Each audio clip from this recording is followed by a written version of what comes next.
Can you imagine trying to ride a 2x4 piece of wood with roller skate wheels attached to the bottom of it? Or how about trying your skills at a new and improved piece of wood that could take you soaring off a mega ramp to heights unimaginable? From sidewalk surfing to professional competition, skateboarding has definitely changed. Today I'm going to talk to you about the beginning age, the middle age, and the current age of this so-called skateboarding.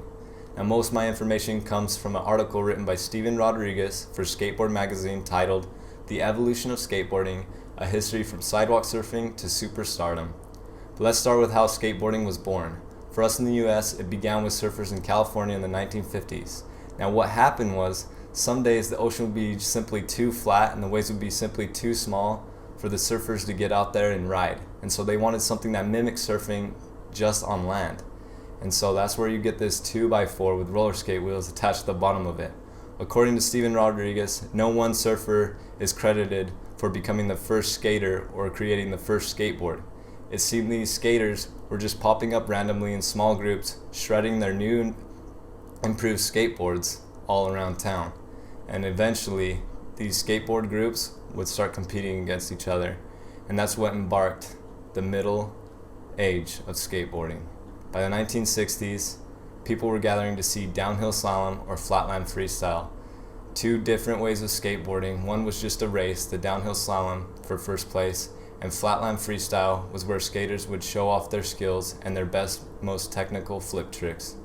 By 1975, the Zephyr team, a group of skaters, made skating huge at the Del Mar Championships with their new and improved unique style of skateboarding that they picked up from skating drained out swimming pools. The skateboard changed too to keep up with the new skaters and the new styles. The skateboard was now reaching whips of 10 inches by the 1970s, and now they had trucks, which are a metal piece that allowed further manipulation of the board, acting as an axle between the wooden deck and the wheels. But this was still only the beginning of what skateboarding would become. The current age of skateboarding is labeled an extreme sport, bringing up pros like Tony Hawk and building skate parks all over the world. In 1995, skateboarding helped make the X Games a total success. 10 years later, Danny Way constructed a mega ramp that would allow him to jump over the Great Wall of China. Skate parks are also being constructed all over the world. According to skatepark.org, there was more than 100 skate parks built just in 2011. Skaters are being given a designated place to practice. With all these skate parks being built, practice hours will indeed increase and cause these skaters to push the limits even further. And when you're pushing the limits, evolution is inevitable. From the beginning age to the middle age, from the middle age to the current age, skating has changed.